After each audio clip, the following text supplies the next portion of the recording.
and I was wondering, like, what would it be like to be a head coach in pro hockey? Whatever the level, how good could I be? Well, I went to Trenton. We had an unbelievable year. At the same time, this happened, the big D.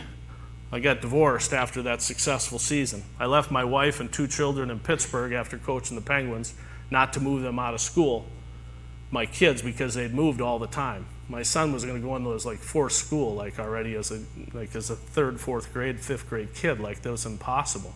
So I left him there. At the end of the year, having been coach of the year in the East Coast Hockey League, I get divorced. And like, you talk about changing your language, that'll change your language. That'll change everything about you as a man if you haven't been through that. So it was like getting a master's in coaching. Like, for the first time, I learned that I have 2 ears and just 1 tongue. There were a lot of things that I felt like were stopping me from becoming a great coach.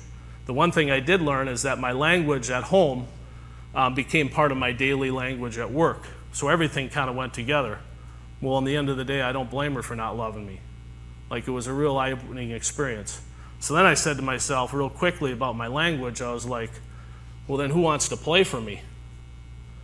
Like, and you have to realize when you all become coaches, you bring all your personal issues into your job. And if you think you can tell a player's issues, they can really tell yours. But when you get divorced, it kind of snapped into my head, like, at this particular time in my development as a coach, like, wow, I got to make some changes in how I speak and how I think. So that ensued a lot of changes in the part that we're going to go through in a little bit. So then I get here and I try and save my marriage. I say, look, I'll get out of coaching. I'm going to go run the East Coast Hockey League and just discipline players and handle the referees. Like, I'll never coach again a day in my life. Well, that didn't persuade her neither. It's too many years of the language and the things that I'd done. So I did that for a year, and then eventually I was fortunate enough to get back in the college game as an associate coach at the University of Wisconsin in 2002. Then you go through it again. You're never a coach until you're fired. Well, for the first time right here at the end of the Wisconsin era, I got fired by a good friend of mine. He's a really good friend, and he's an excellent coach. He was just like, you've outgrown this position. Like, it's hard to keep you. Like, every year people want to hire you. Like, I got to move on. We're a college program. I need some stability. And you're always on the go. There's my 3-year thing. Like, I got the itch. So I got fired from a good friend, and then I went into this part of it, the analysis part of it. So I went over across the country and talked about college hockey on television. At the end of the year doing college television, they were like, Troy, you're not very good at this because you don't want to rip any coaches.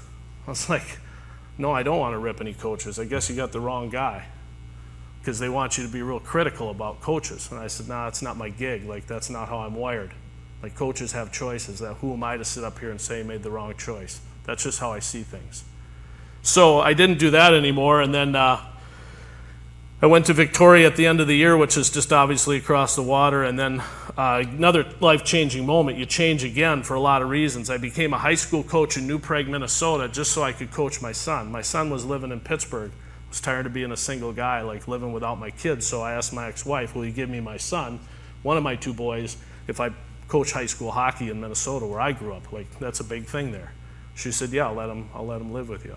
So I took a high school job. It lasted 2 months until Doug Risebrough called me with with the Minnesota Wild and said, will you go to Houston and be our assistant and our assistant GM down in Houston with Kevin Constine? I said, yeah, I'll take that on. And talked my ex-wife into letting my son go play AAA hockey in Houston, Texas. So those are the kind of the steps along the way that I got to be here today. And the reason why I share some of those stories with you about divorce and the different places in and out of hockey, I think that's a path that we all have. Like, I think we understand that. So that's my path and how I got here today. This next video, we're going to watch a video, and there was a lot made of just my language and how and this is going to kick off the rest of the last 40 minutes here, but this is just a video. I set it up to you just so, because you get a player's perspective, and then you get my perspective, obviously, in the playoffs. I look pretty tired on the screen here, but this will give you an idea where we're going. My language, my language is just more about, in the hockey side of things, it's just more about abbreviations, and it's more about how to be the best teacher in a short amount of time. So in between periods, you have like basically 2.5 to 3 minutes you can tell the team something, some type of message. Oftentimes it's just 1 to 3 points, that's it. I don't think anyone speaks Troy's language, but no, we do our best, and he's definitely got all his little abbreviations, and that's the first thing we had to do when we came on board, was learn all those, because if players are asking us, we need to know, and need to know what they're all standing for, and there seems to be more as the year's gone on. It took me a little while to get some of the language, but I could. There's maybe one or two things that still catch me off guard once in a while, but I've figured it out now, and it's interesting, but it works. I don't speak it, but I understand it. He's been great for the group, especially helping the young guys, and I think he handles the older guys extremely well. Just giving them their time to rest, as well as just knowing when to kind of push them and get the most out of them.